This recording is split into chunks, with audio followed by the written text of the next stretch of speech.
Fit. Selamat malam, Fat. Fat. Selamat malam, Fit. Gue tetap fit. Mau bahasa Indonesia, bahasa Inggris tetap fit. Itu dia masalahnya. Jadi dari kemarin gue namain Fit, Fat. Om Rifat.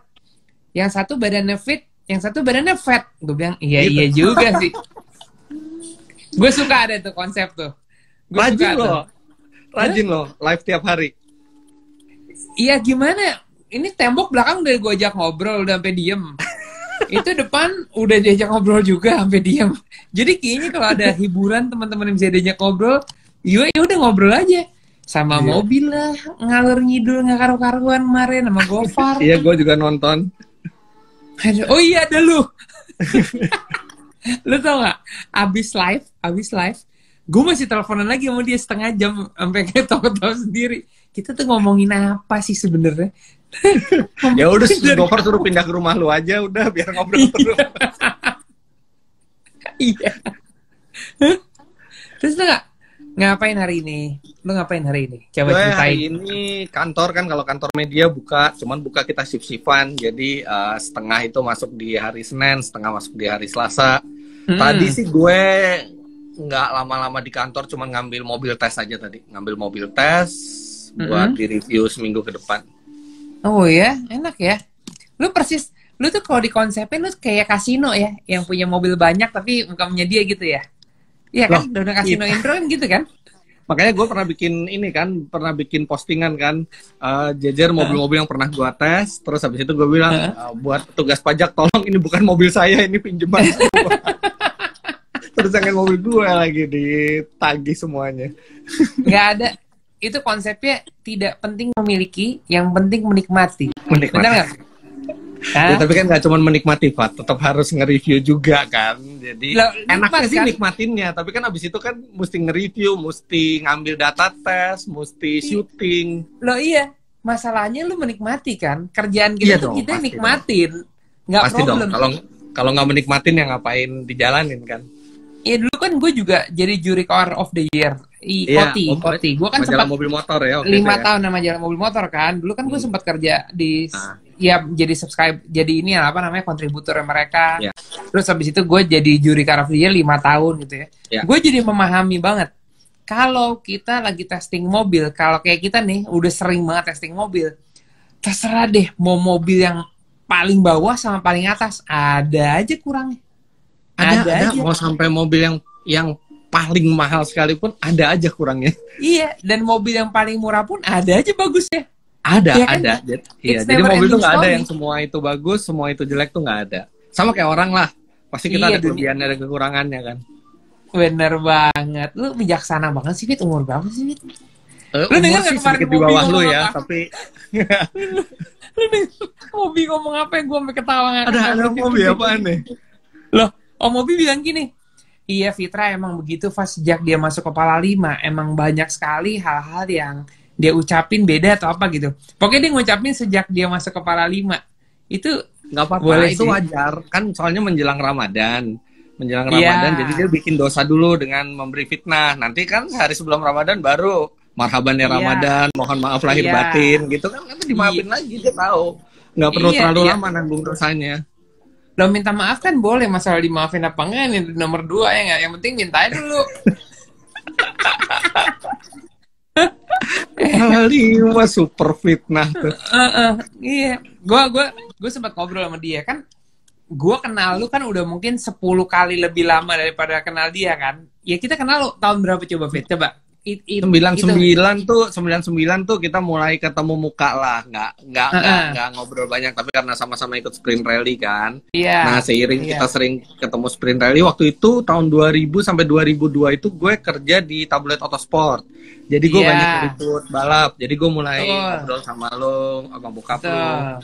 Betul. Jadi itu yang gue mau ngomong, gue yang itu 20 tahun artinya kita temenan. Iya, nggak banyak yang tahu kita temenan udah. Kalau lu sampai 99 nih 2021, udah 22 tahun. Mau 22 tahun, 21 tahun. Iya, 20 tahun kan? Lebih ya. Kemarin gue ngeliat ada foto postingannya siapa ya, Auto Rally atau apa gitu. Terus kasih lihat gue naik itu Peugeot 106 Maxi di Cina. Rally di Cina. Oke. tulisannya Rifat, ya pokoknya nama Indonesia Rally Team Pertamina gitu ya. Tahun 2000, gue lagi duduk diam. 106 Maxi. Iya, 106 Maxi. Front wheel drive ya? Iya, 106, jadi kecil banget mobilnya. Ya, itu mobil paling kenceng di Sega Rally 2. Loh iya, itu 306. 306 ya? 306 ya? Tetap aja lu tang sama gue tetap lebih kencang dekat. Mainnya dingdong. Dia sama temen-temennya tuh dulu main dingdong mulu, Sega SS Megaworld Sega dulu. Loh, dulu kita megang dunia. Lu mau keliling di mana namanya cuman Fit sama RFT. Setiap kali gua ke bioskop ada mesin dingdong, gue lihat dulu nih. Vita nih di atas RFT, wah tuh, si Rifat nggak puas udah rally pakai Evo, masih aja ikut Sega Rally juga. 40125 sampai hari ini gue masih ingat rekornya 40125 dan itu rekor terkencang se Asia Pasifik, gue jamin. Itu lucu banget tuh 306 itu nyetirnya di Sega Rally 2 tuh super understeer nyetirnya, tapi super understeer. Dan tadi malam gue baru main. Gue baru marah-marah Fit tadi malam Fit, ngomel-ngomel gue. Jadi kita punya grupnya itu main simulator Dirt Rally. Iya, ayo. Dirt Rally, Dirt Rally. Dirt 2. Oh ya udah, gue juga main. Rombongan. Tapi nggak masuk akal Fit. Ini rombongan super kencangnya nggak ketolongan ya. Karena gue baru main. Jadi gue emang feel-nya. Oh, sama anak-anak ya? Sim racer itu. Iya sama Rijal, sama Rifki, sama ini kencang banget. Itu kalau Rijal kemarin main pakai M3 aja, dia 11 dunia waktunya. Rijal? Iya, Rijal 11 dunia. Dalam hal ini gue bodoh lah. Dalam hal ini gue udah kalah deh. Gue bilang kalian semua yang jago ngayal di dunia hayal ya nggak apa-apa lah, it's okay lah. Lo ajarin gue lah gimana caranya ngayal ya menang di situ. Tapi nanti di tempat beneran gue ajarin kalian menang. Tapi actually Fat ya, emang game itu nggak pernah bisa 100% sama kayak balap beneran ya. Tapi gue itu seumur hidup dapat hadiah mobil pertama kali itu dari game, bukan dari balap. Iya, terima kasih Rifat. Bilang terima kasih gue. Bilang terima kasih kepada gue. Gak ada yang tahu juga tuh. Gak ada yang tahu juga kali orang-orang. Lu cuma boleh jadi juri waktu itu, nggak boleh ikut tanding. Tapi lu mau tahu bocorannya nggak? Lu mau tahu bocorannya? Gue belum kasih tahu lo. Ya. Lu menang kalah waktu itu, mobilnya pasti buat lu. Masa? Bukan itu kan harus rekor dunia dipecahin baru dikasih kata mereka. Enggak. Karena mereka udah punya budget beli itu mobil.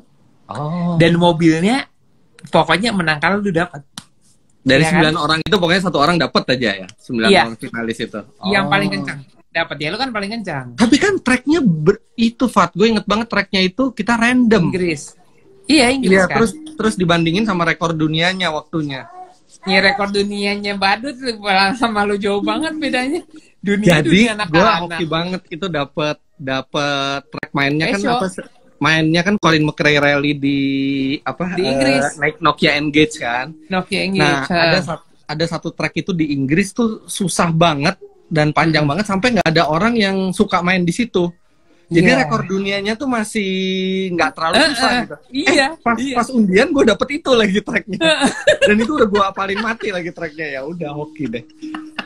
Gue tahun 2005 dapat hadiah mobil dari game. Baru di tahun 2010 gue dapat hadiah mobil dari balap beneran. Dari balap beneran, iya.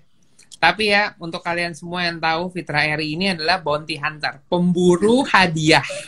Dimanapun ada balapan untuk wartawan yang hadiahnya bagus, pasti Fitra Eri ada di depan. Pasti. Dia tahu. Dia paling jago di antara semuanya. Apalagi lawan yang media-media. Jadi dulu itu setiap kali ada pameran mobil itu kan pasti ada lomba game. Gue pasti ikutin semuanya. Dan hampir semuanya itu gue yang menangin. Sampai ada anak kecil namanya Andika Rama Maulana yang sekarang jagoan game itu. Rama nih lumayan jago nih. Tapi belum jago-jago amat karena dia nggak punya konsol di rumahnya. Nah, di satu IMS itu gua sama Rama itu masuk final. Pokoknya kandidatnya benar-benar cuma gue deh. Waktu itu Rama masih di bawah gue waktunya. gue punya konsolnya di rumah, gue bisa latihan. Tapi mendadak ada kerjaan kantor di hari Minggu pas final itu, sampai gue nggak bisa ikut finalnya. Dan hadiahnya dari final itu adalah PlayStation, PS3 waktu itu. Wah, senangnya Rama. Rama menang. Habis itu dia punya PS3 di rumahnya. Habis itu menggila, udah nggak bisa dikejar lagi waktunya sekarang. Jadi sekarang dia yang bounty hunter sama anak kecil. Dan gue inget banget Rama dulu berdiri aja cuman sebahu gue kali, masih kecil tuh kan dia. Iya kan, dia dari dulu emang kelihatan tuh anak emang jago banget nyetirnya. Iya. Gitu dia punya obsesi untuk jadi pembalap beneran. Ya udah jadian deh. Kita tarik tuh si Rama itu, sempat kita tarik di tahun 2017-2018. Jadi waktu itu di 2017 gue nggak bisa karena bentrok sama balap di Malaysia. Dia gantiin gue. Ternyata waktunya lumayan, dan dia kan masih kelas promotion. Iya. Ikutlah dia di 2017, promotion dia juara 1. Di 2018 dia langsung dinaikin ke master. Nah, pas di master itu dia lumayan struggling karena begitu udah sampai di level tertentu balap, nggak bisa pakai game itu, jadi nggak berguna gitu, karena kita harus benar-benar ya di realnya gitu. Karena kalau game itu begitu udah mendekati yang top levelnya, game itu sama balap beneran tuh agak beda jadinya. Iya, iya. Nah, itu dia masalahnya. Gue tuh nggak tahu ya, gue emang suka main game dari dulu kan. Gue ya kayak Sega, kayak touring car segala macam lah. Gue emang gila game lah dulu pada waktunya. Waktu masih banyak, ya kan. Nah, si game ini yang simulator yang ada di rumah gue ini, gue tuh ngerasa GT Gran Turismo itu real, feelingnya masih real, nyetirnya feedbacknya juga masih real. Sementara si Dirt ini buat gue tuh ini game, bukan beneran nih, makanya nggak bisa pakai mindset kita nyetir mobil beneran. Kita harus adaptasi ke gamenya. Sampai akhirnya gue marah-marah sendiri tadi malam ya, gue bilang gimana caranya SS 5 kilo ya, gue nyetir perfect, bagus banget ya, 5 kilo 6 kilo lah, salahnya 20 detik Fit. Rifat Sungkar nyetir mobil Polnya 20 detik, gimana nggak mau marah coba Fit? Jangankan Rifat Sungkar, Fat, gue itu lagi main race room. Jadi race room itu race room tuh banyak kompetisinya. Nah, kebetulan kompetisi yang lagi ada bulan ini adalah Beat the TCR Driver. Jadi pakai mobilnya mobil TCR, tracknya juga track TCR. Yang minggu ini tuh di Ningbo kalau nggak salah ya.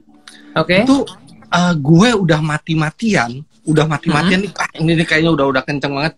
Itu 1 menit 46. 1 menit 46 tuh tiba-tiba rekor up itu di dunia. Gue itu peringkat masih 90-an. Hah? Gue lihat yang peringkat satunya tuh 144,9. Terus di antara ribuan orang yang ikut itu ada TCR driver aslinya. Nah, TCR driver aslinya yang paling kenceng itu tuh di peringkat 100 berapa gitu. Oh iya? Itu driver beneran ya. Iya. Jadi emang sampai Norbert Mikkelischnya juga ikut. Jadi pembalap-pembalap TCR emang disuruh ikut juga di pertandingan itu nggak bisa. Even masuk 50 besar aja nggak bisa. Nggak bisa. Iya benar. Gue dulu inget banget Fit, waktu zamannya Colin McRae masih ada, kan ada apa? Ada Colin McRae game Sega Rally lah zaman dulu ya. Terus gue lagi nonton rally nih di Perth, itu tahun berapa ya, 98 kalau nggak salah. Terus udah di Sega Rally ini baru hits banget. Jadi Sega Rally 1 2. Sega Rally 2. Sega Rally 2. Terus jadi pokoknya siapa yang menang suruh lawan drivernya. Jadi kan langsung nih kan, dulu kan masih dingdongan gitu kan dah. Akhirnya nih anak ketemu finalnya sama Colin McRae. Jadi Colin McRae itu jago juga. Bener-bener jago dia main game. Terus habis itu begitu final Colin McRae-nya kalah. Udah, Colin McRae-nya kalah, ketawa-tawa aja, disamperin anaknya. I'll see you on track ya. Waduh, gitu kan sama see you on track. Siapa yang mau kalahin dia dulu? Juara game zaman dulu itu, apalagi game tahun 98 itu gapnya jauh banget ke balap beneran. Nah, game sekarang itu udah deket banget, tapi sampai certain level. Begitu di level yang topnya, yang kita bener-bener ngejar top 10 dunia, itu udah beda caranya sama balap beneran. Lu Lu kalau setir pakai apa? Pakai Thrustmaster TGT. Nah, persis, bagus. Gue nelfon lu nih. Gue ngomong sama lu. Gue kan belum beli setir. Gue masih pakai yang T150. Dan buat gue T150 itu very best value for money untuk rumahan. Oke, untuk entry level oke lah, karena ya ada pedalnya apa gitu-gitu, dan gue mau ngajarin, yuk kita balapan di rumah aja gitu, pakai simulator dengan paket kayak gini gitu. Nah, gue pengen tahu, lu pasti kan udah pernah ngerasain dong dari level yang bawah ke atas. Si TGT ini apa fit ininya? Apa plus poinnya apa? Soalnya gue kemarin udah kokoh. Apalagi jadi kalau nggak geder-geder gitu ya, nggak. Apalagi kalau lo mainannya itu bukan lo sendiri ya, jadi ganti-gantian orang lain, dia tuh konstruksinya kokoh. Terus force feedback-nya tuh kuat banget. Gua aja tuh sampai gua kecilin karena menurut gue ini berat banget. Jadi dia powerful dan kokoh banget. Kalau dan kulitnya Pat, itu kalau di mobil tuh, di mobil premium tuh kulit yang kayak gitu. Jadi memang bahannya premium. Terus kalau kalau lu main Gran Turismo di PS4, itu setir ada 2 mode. Gran Turismo atau non Gran Turismo. Begitu Gran Turismo itu semua tombol di setirnya tuh itu bisa lo pakai langsung. Kalau di game lain lo harus assign satu-satu tuh tombolnya sama dialnya tuh mau apa. Jadi itu emang high end. Alasan kenapa gue beli itu sebenarnya gue juga nggak butuh yang sekuat itu, tapi karena simulatornya gue taruh di kantor, dan di kantor itu kan anak-anak itu kan banyak ganti-gantian. Jadi ya biar yang kokoh aja sekalian, biar nggak rusak-rusak. Oke. Ya udah, gue soalnya kan ada namanya T300 katanya, terus ada juga TGT. Ya, di rumah sih ya kalau buat game di rumah it's okay 150 karena lo pakai rantangan. Nah itu dia masalahnya. Jadi kemarin gue beli gearboxnya, gue beli switchnya, terus gue beli rentangan yang Sparco itu. Ternyata rentangan yang Sparco itu nggak kompatibel sama T150 tulisannya. Harus 300 ke atas. Iya. Itu enak banget tuh pakai rentangan kayak gitu tuh. Udah gitu kokoh lagi kan bentuknya tuh semuanya tuh.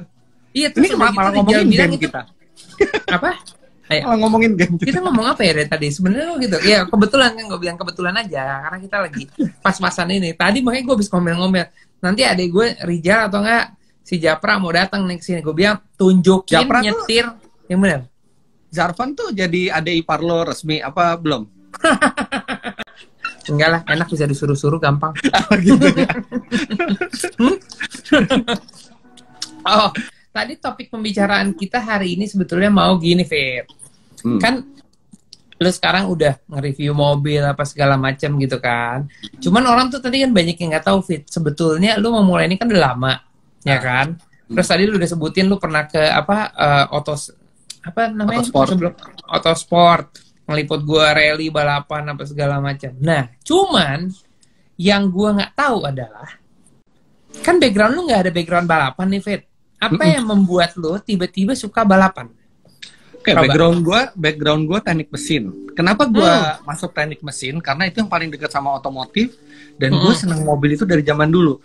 Satu yang bikin gue seneng balapan adalah pas kecil tuh bokap gue suka ngajakin nonton ke Ancol balapan.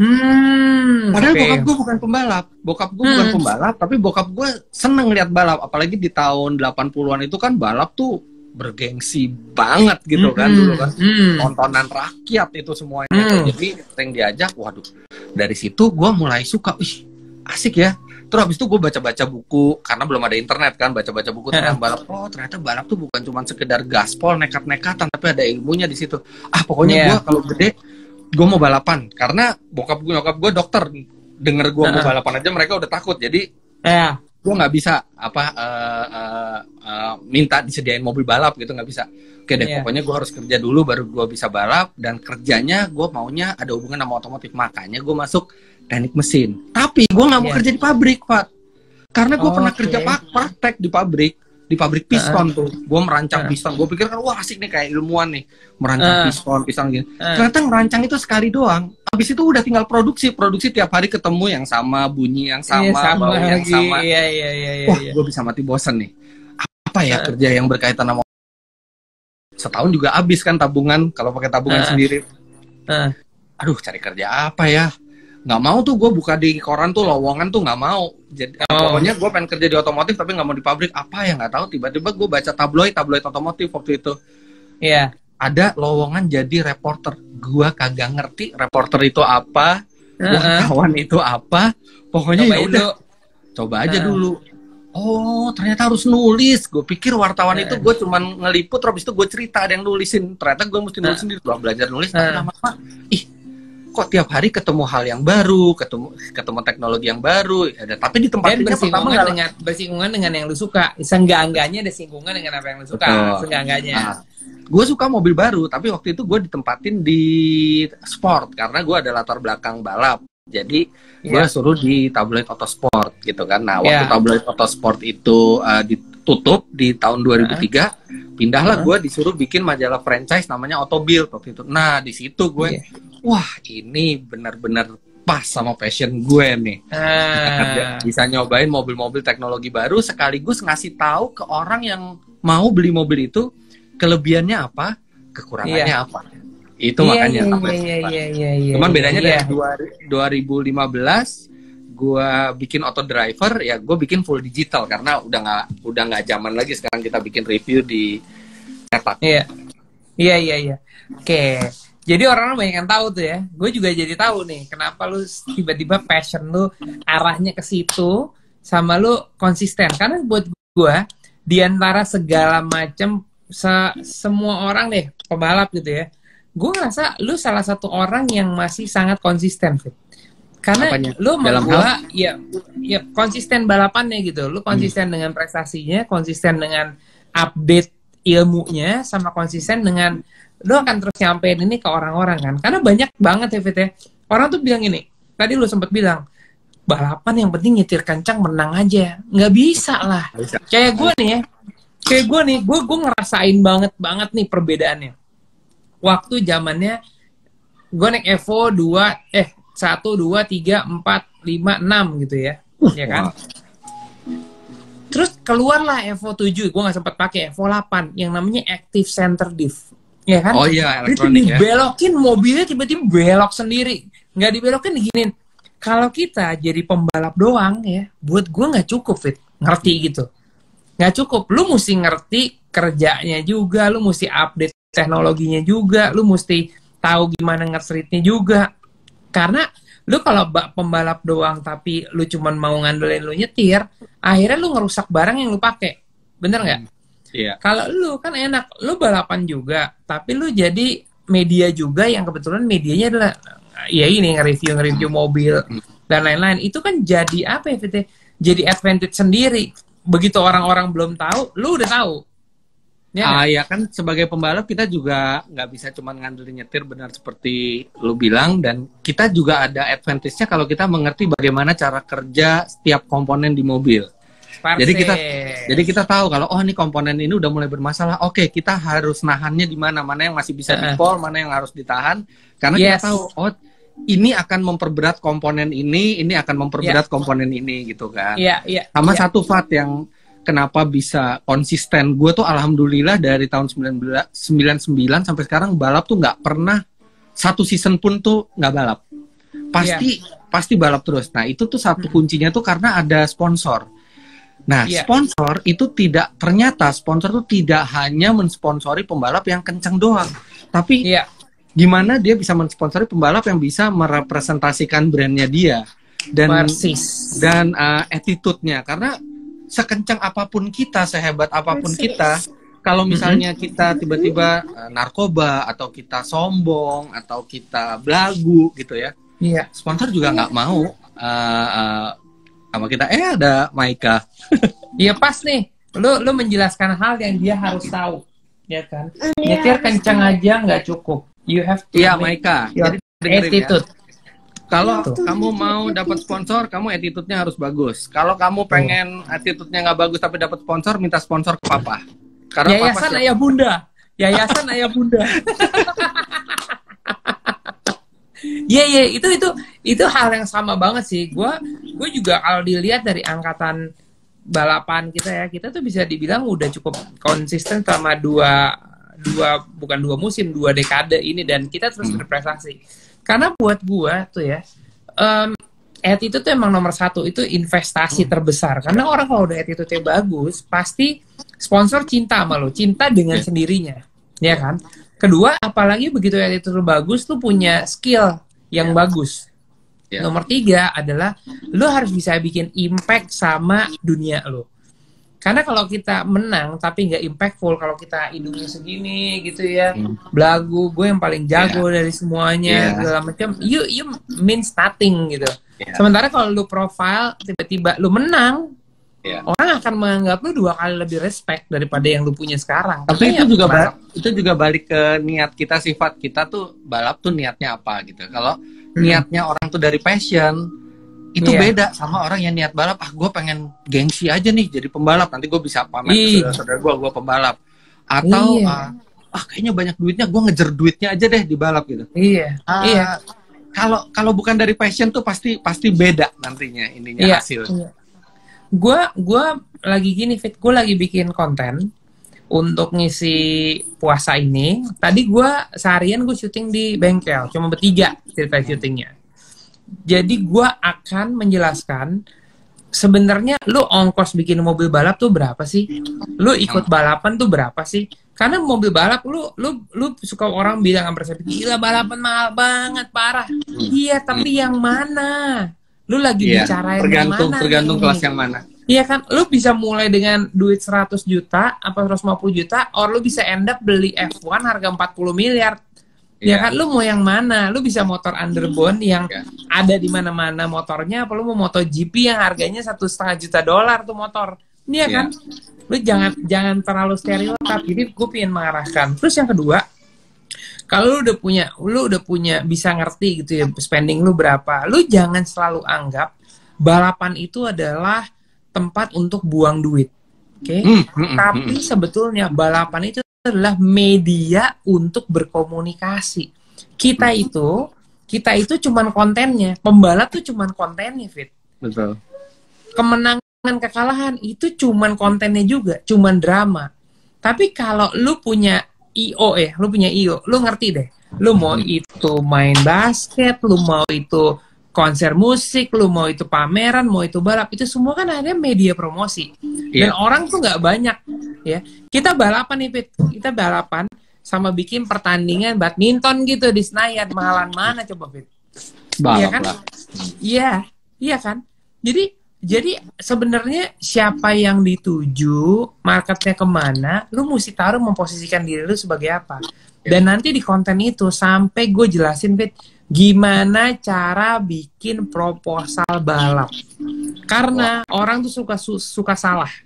Mereka selalu minta uang untuk sponsor, minta dana sponsorship, janjinya, Pak, saya akan menang. Oh iya. Kalau nggak menang, kecewa kan. Tapi nggak banyak orang yang, Pak, saya akan kembalikan media value-nya 3 kali lebih besar daripada angka yang Bapak kasih ke saya. Orang nggak ada yang tahu kan maksudnya apa sih media value. Nah, kita orang media kan tahu ya.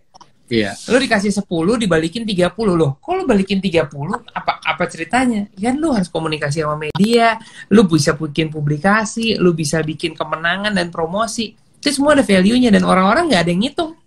Iya, itu kan? Emang cara berpikirnya harus cara berpikir media. Jadi sponsor tuh bukan karena belas kasihan ke kita dia ngasih, ya udah deh kita sponsorin, mau ditempel di mana segala macam, terserah. Enggak, justru sponsor itu hasil akhirnya adalah uang yang mereka keluarkan untuk kita balik dalam bentuk value-nya itu seperti apa, dari publikasi media atau di sosial medianya atau nah itu semua itu yang kadang-kadang tuh lupa kalau misalnya minta sponsor, saya menang ini. Menang tuh percuma kalau nggak ada exposure-nya. Publikasi, exposure. Dan sebanyak-banyaknya orang yang ada di sirkuit, Fit. Sebanyak-banyaknya yang ada di sirkuit. Mungkin 5.000 orang lah, taruh lah gitu. Ya. Di Instagram atau di sosial media ada berapa follower lu? Iya. Iya kan? Itu kan jadi sebuah nilai tersendiri. Gue suka menjelasannya gini. Kalau lu posisiin di balik, kita kan selalu jadi pembalap yang minta sponsor ke orang, minta sponsor ke produk atau produk datang ke kita. Tapi orang nggak pernah memposisikan dirinya. Coba lu yang punya produk, sponsorin pembalap, lu maunya apa? Nah itu jadi kita harus menempatkan diri jadi yang punya duit gitu. Kita kira kalau kita minta kayak gini, yang punya duit mau ini apa enggak gitu ya. Iya. Makanya sekarang tuh penting banget juga punya sosial media yang bagus buat pembalap. Even Lewis Hamilton segala juga di-maintain sosial medianya karena itu value tambahan buat sponsor-sponsornya dia juga. Dan mereka ya pembalap-pembalap luar negeri itu, gue respectnya satu, Fit. Mereka punya sosial media yang segitu gede, berarti kan impact-nya juga sangat besar. Tapi mereka ngejaga banget semua kata-kata yang ada di sosial media. Betul. Indonesia ini ya Republic of Social Media. Gue nggak ngerti kenapa kalau ada orang nggak senang ada keributan di mana harus semuanya tahu, ya kan? Gue nggak paham. Dan kadang-kadang pemakaian bahasanya juga bukan bahasa yang educated gitu ya. Putar-putar sindir. Oh, kesindir ya? Enggak, maksud gue nggak gitu. Gue bilang itu ya sekarang nih, mumpung lagi live banyak yang nonton. Buat gue sih itu norak sih. Ya, bener nggak? Lu mesti punya jiwa sportif. Dimana itu bukan masalah kata-kata lu baik atau nggak baik. Cuman inget lu bawa produk lu. Seakan-akan kalau lu lagi ngomongin yang lain, kan seakan-akan produk yang ngomong. Nah, bener nggak? Kalau kita mah orang baik aja, ya kan? Kita orang baik aja. Lu tuh orang yang sangat bijaksana lah dalam menyikapi hal itu. Aja loh. Loh, gue udah mengikuti kok kasus demi kasus. Buat gue cara menanggulangi cukup baik. Nah, lo lihat nih. Lo tau gak? Fit, gue gak ngerti, Fit. Gue kan suka live berkali-kali ya. Dia ini hanya datang kalau lo yang gue live sama lo. Kemarin-kemarin dia gak hadir nih. Kemarin udah tidur kali lo kemalaman sama Gofar. Iya, dia enggak. Tadi malam ada juga sebelah gua, tapi enggak ikutan. Ini tuh, waduh, super passionate. Kapan kita go-kart lagi? Tapi tampangnya ibunya banget ya, Pak ya? Iya nih. Elunya enggak ada. Kasih lihat dong giginya dong. Itu kalau Om Fitra rendang bola masuk situ gol tuh. Gol. Iya. Gue kemarin ngobrol sama Mobi kan. Mobi gue bilang gini, nggak tahu gue lu denger apa nggak, gue bilang Fitra itu di antara anak balap kita tuh punya sebutan buat lo, tapi gue nggak tahu lu tahu apa enggak. Langlinglung loh, representatif nggak? Lu tuh diam, selalu punya ide, paling pintar di antara yang lain dan selalu di depan, nggak pernah ketinggalan. Lu selalu menjadi trendsetter, memiliki ide-ide. Orang Langlinglung itu pinter di bidang akademis lah, dia ilmuwan kan. Pinter itu orang macem-macem. Gue mungkin lebih pinter dari lo di beberapa hal, tapi di beberapa hal lain lo juga pasti lebih pinter dari gue. Jadi kita tuh nggak bisa cuman pinter lebih pinter dari yang lain gitu kan. Cuman gue denger lah Langlinglung. Tapi yang bikin gue ketawa adalah begitu Om Mobi bilang Langlinglung kan selalu bawa lampu. Itu Lutfi Aziz. Ya, Lutfi Aziz. Iya sih, Aziz juga nonton. Dia selalu jadi ini loh kan, selalu jadi sidekick. Tapi bisa lah, ada dari Langlinglung tuh ada yang bisa kita teladanin lah. Dalam keadaan apapun, dia punya solusi, punya ide, punya ide buat keluar dari masalah atau buat memecahkan masalah gitu. Itu ada Mobi tuh. Mobi pas bilang? Banget lagi ngomongin itu dia nyaut lagi sih. Apa sih dia bilang apa nggak kelihatan? Nggak tahu tuh, coba gue cari. Nah, itulah jawaban Langlinglung gitu. Apa enggak fun kok. Iya. Ketahuan banget sih generasi kita baca Donald Bebek ya. Sampai sekarang masih ada nggak ya itu ya? Nggak tahu, dulu gue setiap hari harus baca Donald Bebek. Sekarang yang coba kita coba ngomongin dong menjadi the millennial sekarang. Yang lagi hits apa yang lagi hits? Kalau anak zaman sekarang memilih mobil, TikTok. Ya, memilih mobil. Memilih mobil, mereka berpikir apanya duluan. Kalau dulu kita milih mobil yang penting kece kalau dandanin. Kalau sekarang milih mobil apa bensinnya irit, apa mobilnya listrik atau apa? Ya benar, generasi iPad sama generasi TikTok nih. Ini tukang TikTok nih. Tapi ya gue harus akuin, gue juga kadang-kadang tuh suka kebawa sama kebutuhan milenial dulu. Gue nggak peduli mobil itu nggak ada traction control, nggak ada rem ABS gitu. Pokoknya mobilnya nih bisa dikencengin, kalau didandanin bagus, keren. Tapi sekarang dalam beberapa kasus salah satu yang jadi deal breaker buat gue itu tuh ini konektivitas. Somehow tiba-tiba mobility. Iya, konektivitas dari mobil lo tuh ke gadget lo. Oke, agak ke bawah juga gue sekarang gitu. Jadi menarik. Karena gue sering nge-review mobil, kan kalau nge-review mobil misalnya kita nge-review LCGC, kita harus pakai mindset kayak orang yang mau beli LCGC. Kalau kita nge-review supercar, kita harus pakai mindset kayak orang yang beli supercar gitu ya. Iya. Nah itu karena seringnya gue ngelihat teknologi mobil baru itu, gue jadi gue pengen mobil yang konektivitas gadgetnya Apple CarPlay. Habis itu pengen lagi pokoknya gue pengen yang cruise controlnya active cruise control yang bisa ngejaga jarak ke depan tuh kayak. Bener. Kalau lu kan kayak bukan Expander Eclipse Cross. Iya, kayak Pajero yang Pajero Sport juga. Nah, itu tuh dulu gue nggak pernah. Nggak ada mobil ya? Itu. Nggak ada dalam menu ya? Nggak ada dalam menu gitu. Mobil ya? Dan somehow sekarang ada gitu. Jadi, oh ya, gue kalau pengen mobil, pengen yang klasik, ya udah gue beli klasik. Yang buat hari-hari, oh ya konektivitas. Jadi gue ke bawah juga sekarang gue, beda sama dulu. Iya ya. Gue juga mikirnya gini lah, Fit. Kalau gue pikirannya gini, karena sejak berkeluarga, gue ketanem banget di otak gue obrolan gue sama Takwa waktu itu. Gue bilang sama Takwa adalah gini, wah, lu kalau milih mobil buat keluarga lu, yang paling penting tuh apa? Jawabannya dia adalah safety feature.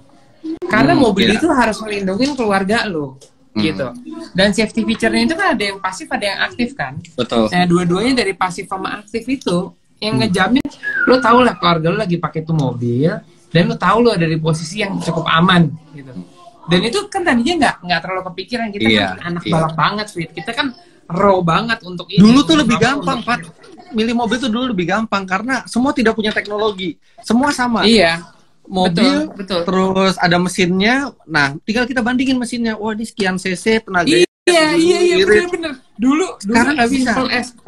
cc-nya berapa? Simple. As simple as that. Bener. Dulu simple beli mobil. Sekarang Sekarang banyak ininya. Karena ada perkembangan fitur elektronik itu yang mengubah segalanya gitu. Jadi kita bisa banyak dapat gimmick-gimmick di dalam mobil yang dulu tuh nggak ada. Tapi the best thing about persaingan industri di otomotif itu, mereka berlomba-lomba semuanya menciptakan itu kan hospitality yang lebih baik. Iya. Hospitality gitu. Kayak gue cerita dikit nih. Waktu. Bentar nih, sebelum lo cerita dulu, Om Mobi tadi komen. Ade ipar mana Ade ipar?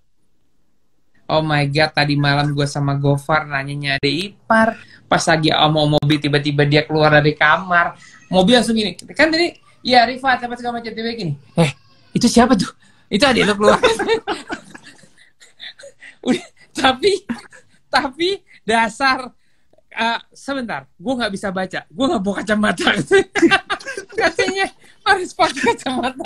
Gue belum pakai kacamata plus, dan gue nih kayak gini aja juga gue masih bisa baca nih tulisan. Gue juga tenang. Om Mobi yang jelas-jelas dia udah punya kacamata yang bisa dilipat tuh, yang kayak orang tua tuh yang ditaruh tuh agak di ini gini. Jadi kalau mau ngeliat agak jauh dia matanya gini, kalau mau baca ke bawah lagi gitu. Itu dia punya. Udah gitu kemarin itu lu yang bilang gak sih, yang dia lagi ngobrol sama gue, dia ambil minum terus dia gini, gak jadi, gak bisa masuk. Itu beneran. Itu unscripted tuh. Itu gue seneng banget tuh kalau lagi ada acara talk show tuh, misalnya kayak di Gias gitu kan, talk show kita kadang-kadang bisa 1 jam lebih. Ada minum kan disediain. Itu cuman gue sama Ridwan yang bisa minum. Dia nggak bisa minum. Nggak bisa minum ya. Gue rasa dia harus bawa itu, David, yang tas punggung yang buat camel tuh, yang buat yang buat sepeda. Udah, terus masukin dari bawah. Iya, masukin dari bawah. Iya. Iya. Tapi kalau dia tuh seneng ya ngulik mobil apa gitu, terus habis itu saya suka banget sama turbo karena turbo adalah bla bla bla bla bla bla bla. Ya kalau kita sih ya generasi kayak kita Fat ya, kita udah terbiasa lah maksudnya turbo gitu. Oh mobil kan nggak tahu dari generasi tahun berapa, mungkin di zamannya dia turbo tuh sesuatu yang istimewa gitu loh. Istimewa. Iya, jadi begitu sekarang kami suka turbo. Oke, turbo salah satu teknologi. Kita hidup di zaman turbo itu juga udah banyak gitu ya. Cuman mobil mungkin di zaman turbo itu masih sangat langka dulu dia. Itu gua rasa. Iya, itu gua rasa kenapa kami suka turbo tuh. Iya, semua diturboin sama dia. Terus habis itu kemarin gue cerita, gue udah main mobil turbo dari tahun kuda juga. Terus gue akhirnya waktu itu kan balapan pakai turbo diesel, ya kan? Terus dia tanya, oke, coba lu ceritain turbo diesel tuh gimana? Gue ngomong sama dia, lu tau Pajero gue balapan itu, ya kan mesinnya 2500 kan, 136 HP doang kan? Itu yang Pajero balap gue itu 420 HP, Fit. Oh ya, yang 800 Nm itu torsinya. Iya, 800 Nm. Cuman yang jadi challenge gue nyetir mobil itu cuma satu, Fit. Kita kalau nyetir mobil balap, kita seneng kan RPM setinggi-tingginya, pop begitu. Ini harus rendah. 500 over, Fit. 3.000 over. Lu tau, hati sama mata itu dua hal yang kepisah loh. Hati sama mata. Ini mobil cepet tapi kenapa harus sama kemarin kayak yang lo bahas F1. F1 sekarang lebih kenceng dari F1 sebelumnya, tapi hati pembalap F1 pasti lebih seneng mesin yang melengking gitu kan. Iya dong. Dan lu jujur aja deh, lu juga gimana nyetir mobil balap coba? Lu kan udah mau nyetir mobil balap kemana-mana. Ya mobil yang lo torsi gede, RPM rendah sama mobil yang melengking-melengking ke atas, coba kenikmatannya enak mana? Iya, lebih mending yang melengking-melengking ke atas. Yang benar-benar melengking gitu. Cuman kan sekarang kalau nggak pakai turbo, kan yang kerja dua, yang kerja mesin sama turbonya. Kalau mesin kan yang kerja mesin doang. Iya, jadi turbo itu kan dia memang kita harus akui turbo itu menambah tenaga, tapi menghilangkan sebagian soul dari mesinnya. Iya. Gitu. Ya, apalagi bukan mesin turbo diturboin tuh. Nah, itu lebih tuh. Iya. Nah, mobil WRC, WRC waktu itu yang zamannya Impreza, zamannya Evolve 2000 cc turbo 300 HP. Itu suaranya juga agak teredam dikit. Kayak lah Subaru masih ada khas suaranya. Tapi di mobil-mobil rally tahun 80-an yang kayak Ford 70-an, Ford Cortina segala macam itu kan pelan tapi suaranya tuh bangor gitu loh. Iya, brutal gitu kayaknya. Iya, karena challenge-nya juga apa coba, Fit? Mobil yang nggak turbo itu skill nyetirnya harus di atas. Karena mobil yang nggak turbo nggak mungkin RPM rendah. Harus jaga RPM tinggi terus ya. Dan kita harus menjaga banget kan, banget supaya RPM-nya nggak jatuh. Bener nggak? Ya lu ingat nggak? Lu punya touring kan? Mobil touring tuh, great kan? Lu punya mobil touring. Coba ceritain, lu start RPM berapa? Ya mungkin orang nggak ada yang tahu kenapa mobil balap startnya susah. Ayo, kasih tahu. Jadi dia tuh tenaganya kan peak-nya itu kan sempit. Dia tuh cuma di antara 7.000 sampai 10.000 RPM. Di bawah itu lemah torsinya. Kedua, gigi satunya tuh panjang banget, Fat. Gigi satunya tuh bisa sampai 70 mungkin larinya. Gigi satu doang tuh. Gigi satu. Jadi gigi satunya dia itu kayak gigi duanya mobil lain lah, hampir kayak gigi duanya. Artinya kan begitu kita lepas kopling, begitu dia drop di bawah 7.000, dia jadi artinya kita harus jaga RPM itu 7.000 sampai 10.000, tapi mobil tetap rolling. Artinya kita harus setengah kopling dulu. Ketika kita yakin banget kalau kopling itu dilepas RPM-nya nggak drop, baru kita drop. Jadi either spin atau kita slip kopling. Nggak boleh di bawah 7.000 aja pokoknya. Nah itu di mobil grup A, tapi kan suaranya indah banget, Pak. Waduh. Bahkan lebih indah daripada mobil TCR sekarang deh. TCR kan sekarang 2000 turbo. Iya. TCR itu basically sih TCR itu adalah mobil rally group N jadi mobil balap. Cuman front wheel aja kan. Iya, Hyundai mirip banget tuh. Iya, 2000 turbo tapi front wheel. Iya. Gue denger ini, Fit. Gue baru denger beberapa hari yang lalu. Jadi, kalau di dunia gue di rally, itu kan mobil 4-wheel udah nggak ada lagi ya. Produksi 2000 cc, turbo 4-wheel kan nggak ada lagi ya. Iya. Cuman Mercy A45 aja tuh, apa Audi S berapa. Jadi sekarang mobil tuh langsung jadi ya. Kayak Citroen ya, lo langsung beli jadinya gitu. Iya, nah nanti nih, itu kan sekarang. Nantinya itu akan ada namanya Rally 4. Jadi Rally 4 itu basically itu sama kayak EP4 jatuhnya, tapi ini buat kejuaraan dunia. Jadi dijual kitnya, Fit, untuk semua mobil, lu bisa di-convert untuk jadi gitu. Cuman ya, tampang mobil tetap standar, Fit. Bukan yang gembung-gembung gitu mobilnya. Jadi ini dibikin untuk apa ya, chip entry level 4-wheel drive gitu. Jadi mobil bisa apa aja, tapi nanti kitnya dari mereka gitu ya? Iya. Mobil suruh pasang tuh. Suruh pasang yang turbo berteknologi beneran, bukan yang coba-coba. 4-wheel drive. Dia mah konsepnya udah turbo kekar sih 1000, nggak nyampe turbo ya Allah. tapi inilah apa, gua di lain sisi gitu ya.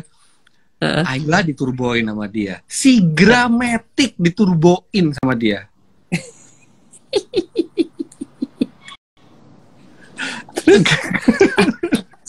Gue rasa dia makan siang ya, turbo sama kentang ya, dia makan siang ya. Ya makanya gue baru menemukan jawabannya kan, karena memang mungkin di zaman dia kecil turbo itu adalah barang yang sangat istimewa sekali. Sekarang kalau buat anak-anak sekarang, turbo biasa, mobil yang di showroom standar juga udah turbo. Semuanya. Iya, dulu kan enggak. Cuman ingat, Wet, sekarang itu mobil turbo ya, kalau buat jiwa muda, lu beli mobil turbo enak banget ya anak sekarang ya. Chip up dong, naikin tenaga. Enak banget ya. Naik 30 HP, 40 HP, 50 HP, dulu 100. Satu-satu kita keteng tuh. Masya Allah. Camnya dapetin dikit. Oh, ganti park cuma nambah dikit. Terus ganti piston nambah dikit. Kalau sekarang gitu, gedein aja busnya kira-kira. Oh, Fat mau naikin HP. Kira-kira naik berapa HP? Mana ada mesin dyno juga. Ya udah kita ganti cam aja. Udah, gue pernah punya tuh. Gue kan dulu mobil gue Karman Gia, ya kan. VW itu kan paling playful mesinnya. Ya udah Mas Rifat, pasang aja cam 110. Cam biasanya 80, 110. Oke, jadi set gitu. Fit, ngejerejetnya udah kayak apaan? Udah gitu AC gue jadi nggak dingin, ya kan? Bensinnya boros setengah mati. Tapi yang penting bunyinya jerejet. Iya. Kalau itu kenapa gue seneng normally aspirated. Gue nggak pernah bilang normally aspirated itu lebih kencang dari turbo. Udah pasti kalah dari turbo. Tapi soul-nya tuh utuh gitu. Apalagi buat mesin-mesin yang performa tinggi gitu. Kita kadang-kadang tuh kita rela mengorbankan sedikit tenaga atau performa, tapi dapat kepuasan yang lain gitu kan. Dulu Starlet ganti cam, ya paling naiknya cuman 10 HP, 15 HP, tapi bret. Iya. Gue juga mobil drifting kan, gue punya air dulu buat drifting kan. Gue itu orang yang idealisme NE-nya tinggi banget. Jadi gue pakai mesin 16, pokoknya full spec. Dipakai drifting 2/3 nggak kuat. Oke, nggak apa-apa. Ganti 4 throttle injection. Oke, gigi 3 kuat, tapi begitu jatuh 5.000 nggak ada tenaganya. Ya udah ganti lagi. Akhirnya ganti blok 18. Oke, ganti lagi. Akhirnya nyerah juga. Ya udah pasangin turbo aja lah. Nah, actually pada saat gue tugas akhir pas mau lulus kuliah, tugas akhir gue adalah gue pengen mau mesin sekencang turbo, tapi nggak ngeganggu suaranya. Nah, yang ngeganggu suara itu kan karena turbo itu mengambil energi dari knalpot kan. Dia turbinnya satu diputer sama gas di knalpot kan. Artinya kan knalpotnya jadi teredam kan. Nah, gimana caranya bikin turbo yang nggak ngutak-ngatik gas buang nih. Akhirnya tugas akhir gue adalah turbo bertenaga elektrik. Oh, iya. Itu tugas akhir gue dulu. Tahu. Tugas akhir gue berhasil. Waktu itu disuruh patenin sama dosen gue, cuman udahlah, yang penting lulus doang kan waktu itu. Cuman itu tahun 2010 gue denger lagi dikembangin sama Audi, tapi sampai sekarang mereka belum dapat yang ininya, belum dapat yang layak dijualnya. Nah, lu tahu kan kalau turbo kan ada yang VGT, ada yang twin speed turbo, ada yang twin scroll turbo, ada yang apalah, segala macam turbo kan udah dikembangin ya daripada turbo konvensional. Lu udah lihat teknologi mesin terbaru juga yang lagi dikembangin adalah mesin yang bisa rubah CC. Pernah lihat nggak?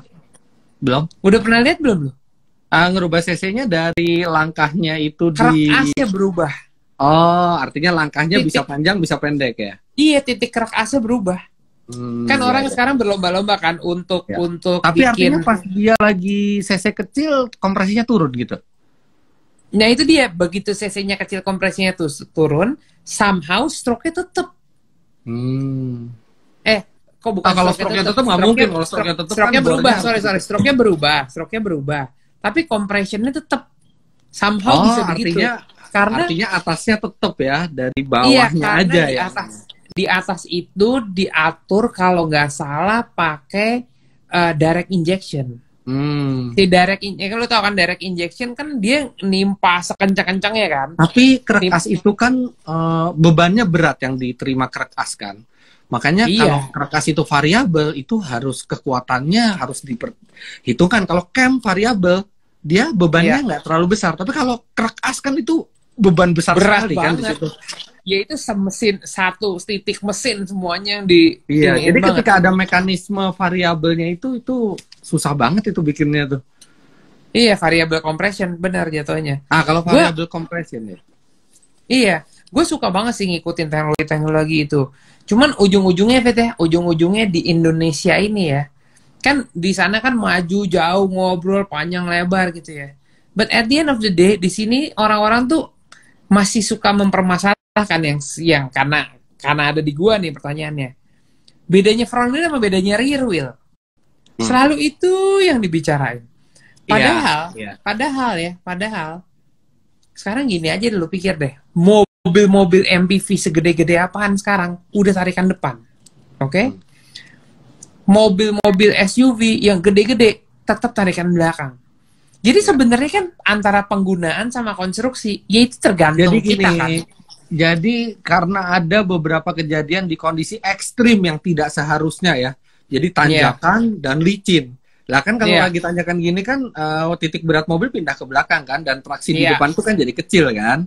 Betul. Jadi dia spin, tapi bukan tenaganya nggak cukup, cuma spin. Tapi kejadian juga sama kalau kita parkir begini, penggerak belakang dan kita harus mundur dan licin ya sama, dia spin juga gitu kan. Iya. Kan kadang-kadang perdebatannya itu kita, ya gue sih ada merek yang harus gue bela. Cuman kadang-kadang kita juga harus pakai nalar gitu ya. Pembicaraan ini ada ujungnya apa enggak? Karena kalau lu berbicara masalah komparasi, gue sih ujung-ujungnya lu merek mobil yang lu pilih adalah hati lu maunya kemana, ya enggak?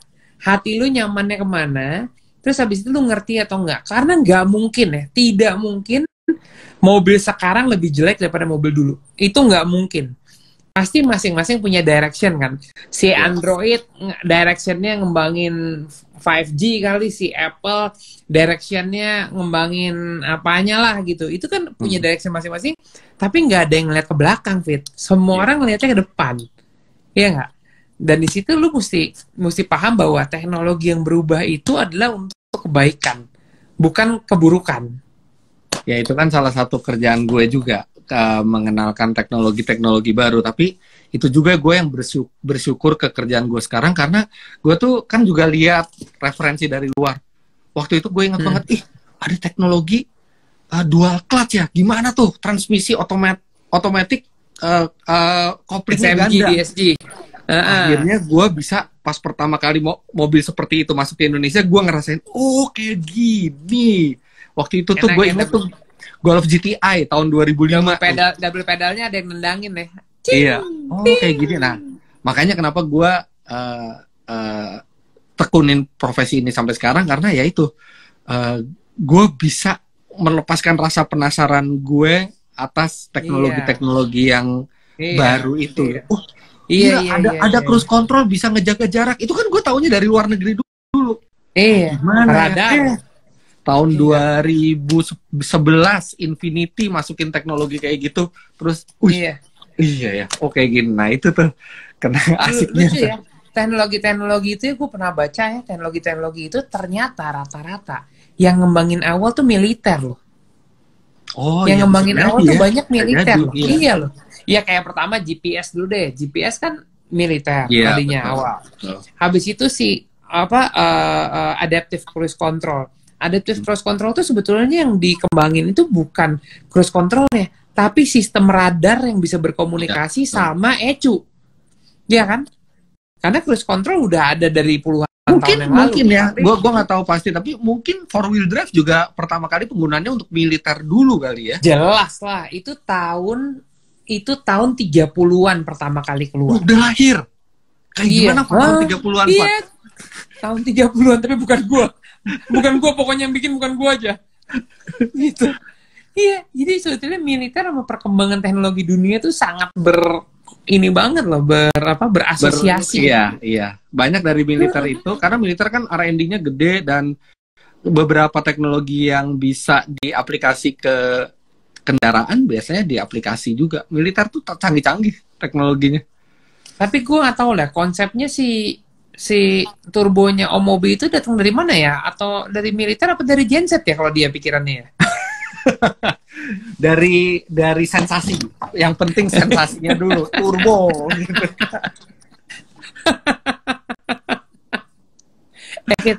Kita tuh kan ngobrol, kita kan udah berteman lama, ngobrol aja ya. Ini sejam kenapa cepet banget ya, Fit?